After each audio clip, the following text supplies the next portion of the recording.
আসসালামু আলাইকুম। শুভ সকাল। শুভ সকাল হলেও কিন্তু সকালটা শুভ না আমার জন্য আজকে। ঘুম থেকে উঠেই আমার বাড়ির সামনে এক চাচাকে দেখলাম। সালাম দিলাম, চাচা কেমন আছেন? উনি আসছে আমার ধানের চারার জন্য। তাই বললাম, চাচা আমার ধানের চারা এবছরে ভালো হয়নি, ধানের চারা নেই আর কি। তো এই প্রেক্ষাপটেতে উনি আমাকে কিছু কথা জিজ্ঞেস করলো যে কী করতেছ, হ্যান ত্যান, জানেন তো মুরব্বী মানুষের কথা।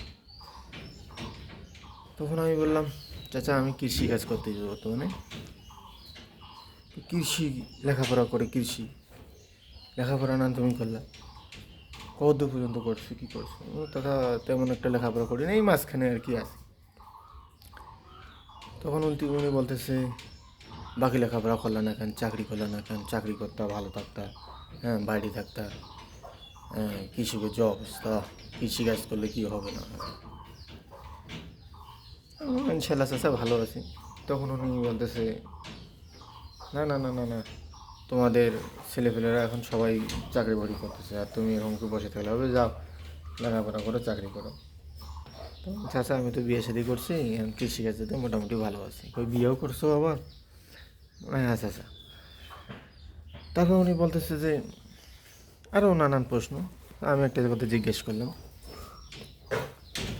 যে চাচা, ওনার একটা ছেলে ছিল আমার 1 বছরের জুনিয়র। তাই বললাম, চাচা অমুক ভাই উনি এখন কী করতেছে?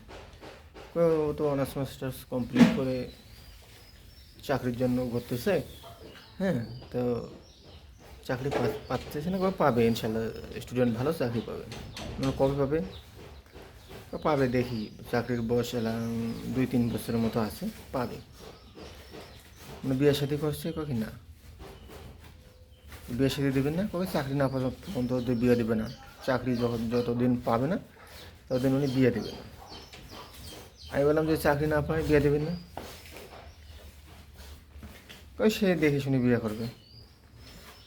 তাই আমি চাচাকে বললাম, চাচা চাকরি না পাওয়া পর্যন্ত যদি আপনি বিয়ে দেন, তাহলে আপনার সংসার, আপনার ছেলের সংসার অটোমেটিক আল্লাহ বরকত দান দেবে। হ্যাঁ, আগে বিয়ে দেন, পরে চাকরির খোঁজ নিজেই করে নেবে। ওকে না না না, আগে চাকরি করবে তারপর বিয়ে। এই সকল তর্কাতর্কির মাঝে আমি একটা কথা বলছি ওনাকে শুধু, হ্যাঁ, তার আগে উনি বলছে যে একটা সম্মান আছে না আমার।